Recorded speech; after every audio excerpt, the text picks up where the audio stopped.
Hello friends, आप सबका हार्दिक हार्दिक अभिनंदन है हमारे इस चैनल पर।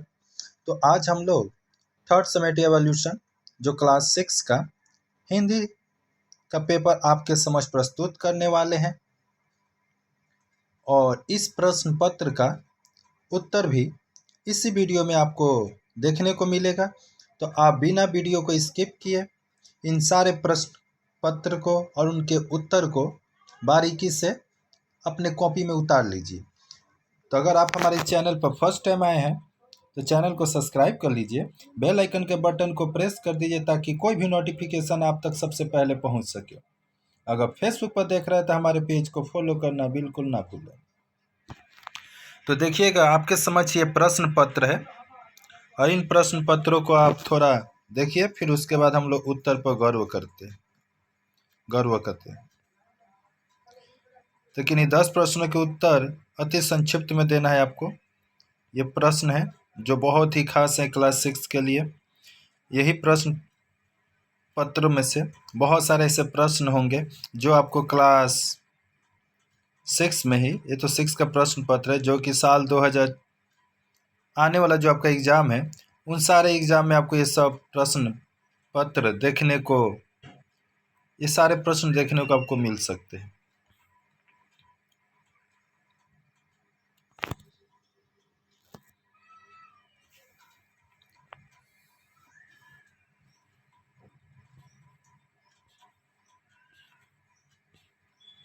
या निबंध भी है। अब आते हैं आपके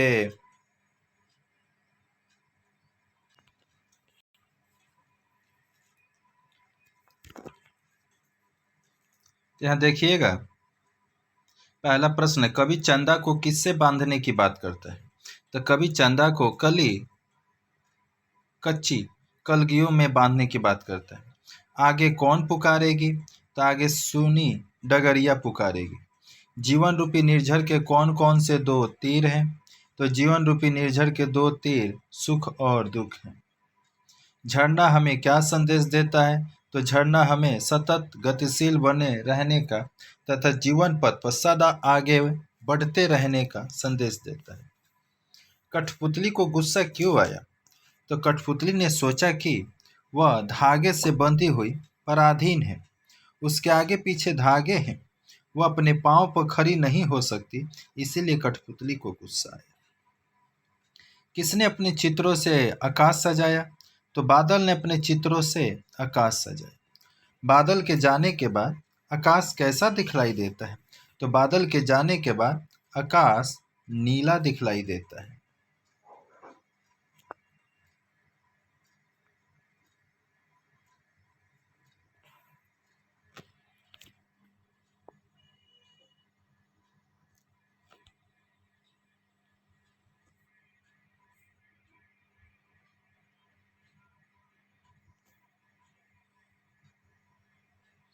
आगे आपका प्रश्न है, पाहुन किसे कहा गया है? तो पाहुन बादल को कहा गया है।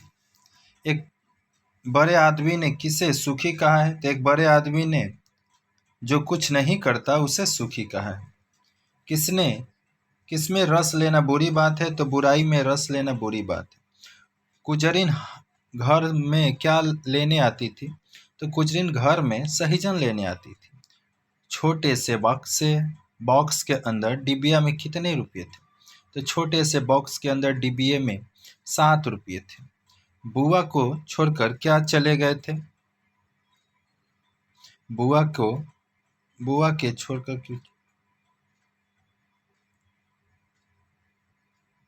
बुआ को छोड़कर क्यों चले गए थे? ऐसे प्रश्न होना चाहिए। तो बुआ पुत्र की मृत्यु के सदमे के कारण बुआ के पति बुआ को छोड़कर चले गए थे।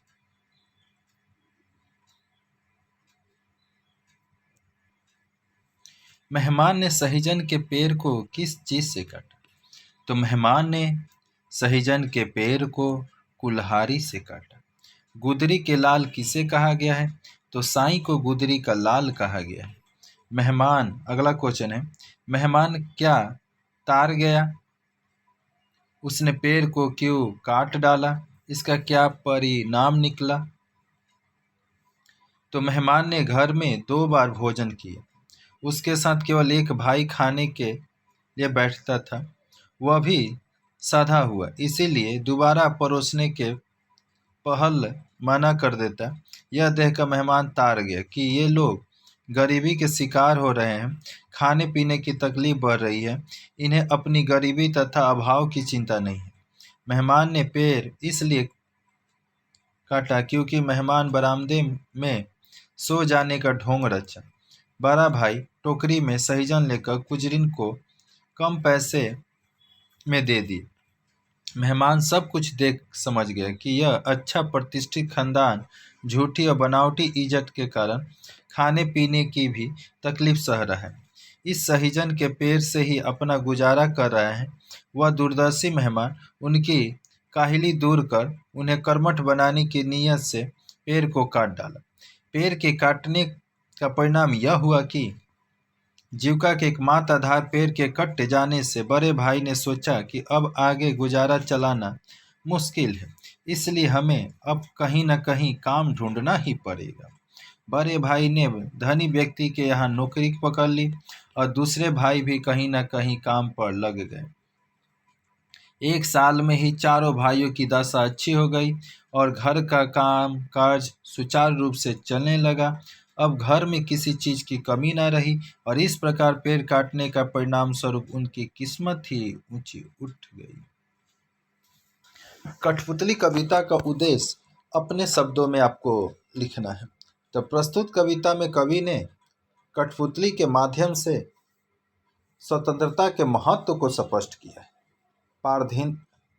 पराधीनता किसी को भी अच्छी नहीं लगती। गुलामी की बेड़ियों को सभी उतार कर फेंक देना चाहते हैं। धागे में बंधी हुई पराधीन कठपुतली को दूसरे के इशारे पर नाचने से दुख होता है। वह अपने पांव पर खड़ा होना चाहती है। गुलामी को दूर करने के लिए वह विद्रोह का स्वर मुखर करती है। स्वाधीनता के महत्व को बतलाना ही इस कविता का मुख्य उद्देश्य होता है। मर जाना है, बस रुक जाना, निर्झर झर कर यह कहता है। यह गद्यांश किस पाठ से उद्धृत है? इसके कवि कौन है? तो इसके कवि तो यहाँ लिखा है कि प्रस्तुत जो पदांश से जीवन का झरना पाठ से उद्धृत है और इसके कवि है आर.सी. प्रसाद सिंह जी। इस अंश का भाव स्पष्ट करना है तो मनुष्य के जीवन आगे बढ़ते रहने के लिए ही है। मनुष्य के जीवन की सार्थकता आगे बढ़ने में ही है। सदा आगे बढ़ता हुआ झरना भी यही संदेश देता है कि चलते रहना ही तो जीवन है और रुक जाना ही तो मृत्यु है। इसीलिए मनुष्य को सदा कर्तव्य करते हुए अपने लक्ष्य की ओर आगे बढ़ते रहना चाहिए। जीवन में सदा गतिशील बने रहना ही सच्चा जीवन। बना बना कर चित सलौना यह सुना आकाश सजाया। यह अंश किस पाठ का है? इस पाठ के लेखक कौन है? तो यह अंश बादल चले गए पाठ का है और इसके जो लेखक हैं वह त्रिलोचन जी हैं। इस अंश का भाव स्पष्ट करना है। सुने से आकाश में आकर बादल अपने चित्रों से आकाश को सुसज्जित कर देते हैं। वे सुंदर चित्र बनाकर आकाश को सजा देते हैं। वे अपने प्रेम प्रकट करते हैं। चौथा, महान भारत को पाने की संभावना बनी हुई है और बनी रहेगी। यह अंश किस पाठ का है और इस पाठ के लेखक कौन है? तो यह अंश क्या निराश हुआ जाए पाठ का है और इसके लेखक जो हैं हजारी प्रसाद द्विवेदी जी हैं। लेखक के इस कथन से क्या संदेश मिलता है? तो लेखक के इस कथन से यह संदेश मिलता है कि अभी आशा की रोशनी बुझी नहीं है। मन को निराश होने की जरूरत भी नहीं है। सच्चाई ईमानदारी जैसे गुण अभी लुप्त नहीं हुए हैं। गलत परिणाम तब तक पहुंचने वाली मनुष्य निर्मित विधियों को बदलकर मानव हित में उपयोगी विधियों को अमल में लाना होगा। अथवा में प्रश्न है, पर चिथरे पर भगवान ही दया करते हैं। यह किस पाठ से उद्धृत है? इसके लेखक कौन है? तो गुद्दर साईं पाठ से उद्धृत है। इसके लेखक जयशंकर प्रसाद जी हैं। इस अंश का भाव स्पष्ट करना है। तो साईं मोहन के पिता से कहने लगा कि सोने की कीमत खिलौने को उचके उचके ढंग चोर छीन कर भागते हैं और इस चिथरे पर उनकी नज़र नहीं जाती, क्योंकि चिथरा पर भगवान की कृपा करते हैं।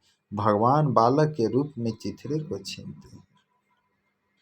डॉक्टर और वैद्य जी ने भगवान को डॉक्टर और वैद्य जी ने मोहन को कौन कौन सी बीमारी बताई? तो डॉक्टर के अनुसार मोहन को कब्ज, बदहजमी, हवा रुक जाने की बीमारी है। वैद्य जी के अनुसार मोहन को कब्ज है, पेट साफ नहीं हुआ और मल रुक जाने से वायु बंद हो गई है। मोहन की बीमारी को मास्टर साहब कैसे पकड़ लेते हैं? तो मास्टर साहब को यह अनुभव था कि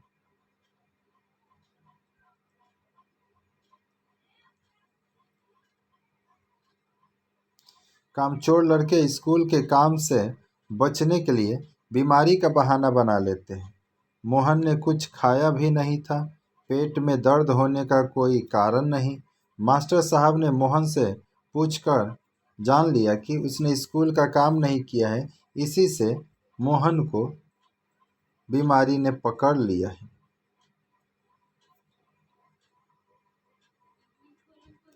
माँ मोहन के ऐसे ऐसे कहने पर क्यों घबराती थी? मोहन ने महीने भर क्या किया? तो मोहन की दिखावटी तकलीफ़ों को देखकर माँ ने सोचा कि यह भी कोई बड़ी खराब बीमारी है, इसे ज़रा भी कम नहीं हो रही। हींग, चूरन, पीपरमेंट सब दे चुकी, पर ज़रा भी आराम ना हुआ। यह कोई नई बीमारी है। उसका मुंह उतर गया, चेहरे की हवाइयाँ उड़ रही थी, इसीलिए माँ घबरा गई। मोहन ने महीने भर मौज मस्ती किया। यहाँ पर निम्न शब्दों के शुद्ध रूप करना है। श्रृंगार देख लीजिए कैसे लिखा जाएगा। पियास को प्यास, कर्तव्य का कर्तव्य और पौन का हवा, सरबन है तो सबल, प्रीति का प्रेम। यहाँ तत्सम सब और तद्भव की परिभाषा सुधान सहित लिखना है। तत्सम कोई अशुद्ध शब्द को कहते हैं और तद्भव कोई अशुद्ध शब्द को शुद्ध करने को कहते हैं। यहाँ पर आपका निम्नलिखित शब्दों के लिंग है। कठपुतली स्त्रीलिंग, दीन पुल्लिंग, छंद पुल्लिंग, इच्छा स्त्रीलिंग, मन स्त्रीलिंग, चित्थर पुल्लिंग। यहाँ पर आपके परिभाषित शब्द एक एक लिखना है। आकाश, नभ, बादल का मेघ, धरती का धरा, असु का आसुक, सुख का आनंद और ईश्वर का प्रभु। यहाँ पर विलोम शब्द आए हैं। बुढ़िया, जवान, वियोग, संयोग, उपस्थित, अनुपस्थित, सजीव, निर्जीव, दुख, सुख, ईमानदार, बेईमान। यहाँ अथवा में भाववाचक संज्ञा, व्यक्तिवाचक संज्ञा का परिभाषा। तो जिस संज्ञा शब्द से किसी व्यक्ति का भाव का बोध हो, व्यक्ति हो, वस्तु, स्थान हो, किसी के भी भाव का बोध हो, तो उसे भाववाचक संज्ञा कहते हैं। जैसे दयालु, कठोर इत्यादि। व्यक्तिवाचक, तो जिस संज्ञा शब्द किसी व्यक्ति का बोध हो उसे व्यक्तिवाचक कहते हैं। या निम्न शब्दों में अपना वाक्य बनाना है। पानी से देख लीजिए, यह पानी बहुत ठंडा है। पेड़ हमें ऑक्सीजन देते हैं। दूरबीन, हमें दूरबीन की मदद करनी चाहिए। तारे आकाश में मंडरा रहे हैं।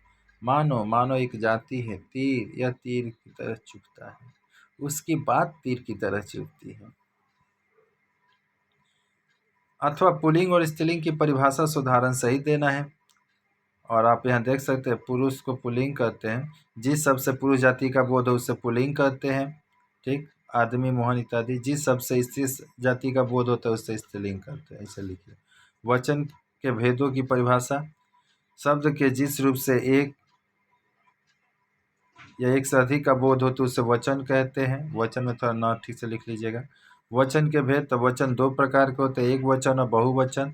तो शब्द के जिस रूप से एक ही वस्तु का बोध हो तो उसे एक वचन कहते हैं, जैसे लड़की, कुत्ता, गाय। और शब्द के जिस रूप से एक से अधिक के बोध हो, ज्ञान हो, उसे बहुवचन कहते हैं। फिर यहाँ पर आपका शब्दों को वाक्यों में प्रयोग कर लिंग निर्णय करना है, देख सकते हैं। कठपुतली है, ये सारे आप प्रश्न को देख लीजिए। फिर बहन का विवाह होने के कारण 1 सप्ताह की छुट्टी के लिए आपको प्रधानाध्यापक या अध्यापिका को एक पत्र लिखना है। तो सेवा में श्रीमान प्रधानाध्यापक, श्री कृष्ण नगर श्री कृष्णा विद्या मंदिर हाई स्कूल रिसरा हुगली, विवाह में शामिल होने के लिए 1 सप्ताह की छुट्टी हेतु प्रार्थना पत्र। महोदय, सविनय निवेदन है ना कि मेरी बहन का विवाह 5/3/2024 को होने जा रही है। तो अब तो बीत गया है, तो यहाँ पर 25 कर लीजिए। मेरे पिताजी अकेले हैं और मुझे कई तरह की व्यवस्था करने में उनकी मदद करनी है, इसलिए मैं विवाह की व्यवस्थाओं में बहुत व्यस्त रहूंगी। अतः आपसे अनुरोध है कि कृपया दिनांक 11/3/2024 तक 7 दिनों की छुट्टी मुझे मंजूर करें। इसके लिए मैं आपकी बहुत ही आभारी रहूंगी। आपकी आज्ञाकारी छात्रा आयुषी कुमारी, कक्षा 6, विभाग और क्रमांक 20। धन्यवाद। दिनांक दे दीजिएगा। अपनी परीक्षा का परिणाम की जानकारी देते हुए अपने पिताजी को एक पत्र लिखो। पूजनीय पिताजी, सादर प्रणाम।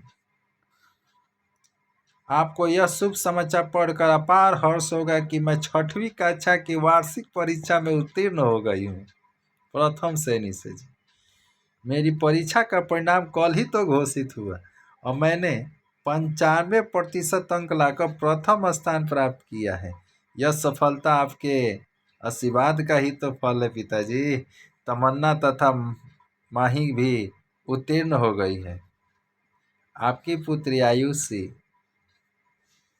चलिए जी, तो ये जो हमारा आप सभी के लिए जो सबसे खास सूचना हमने देना भूल गए कि इस पेपर को लिखने वाली जो हमारी प्यारी छात्रा, जिनका नाम आयुषी कुमारी, जो कक्षा 6 की है, उन्होंने बड़े ही सुंदर ढंग से इन सारे प्रश्नों का उत्तर दिया है।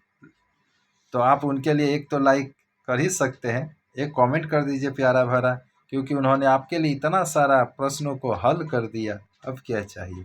तो अगर आप यहाँ तक वीडियो को देखे हैं तो ज़रूर एक लाइक सब्सक्राइब चैनल को कर दीजिए तथा बढ़ते हैं आगे। यहाँ पर निबंध है जी, ये निबंध को आप लोग देख लीजिए, क्योंकि वीडियो थोड़ा ज़्यादा ही बड़ा हो जाएगा तो दिक्कत हो जाएगा। धीरे धीरे इसको रोक कर आप लोग क्या कीजिएगा कि अपने इन सारे निबंधों को अपने कॉपी में उतार लीजिए और इनको अपना तैयारी कर लीजिए, और यही सारे निबंध आपके एग्ज़ाम में या जो भी प्रश्न पत्र है मिला लीजिएगा। आपके फाइनल एग्ज़ाम जो होने वाला है नवंबर में, उनमें ये सारे प्रश्न लगभग अधिकांश आपको देखने को मिलेंगे। फिर कहिएगा कि ओह, हमने क्या चैनल को यूज़ किया, क्या वीडियो देखा, क्या पेपर मिला, लाजवाब। 99% गारंटी के साथ बोला जा रहा है कि आपको इन्हीं प्रश्न पत्रों में से ही आपके प्रश्न आएंगे और कहीं से आएगा नहीं।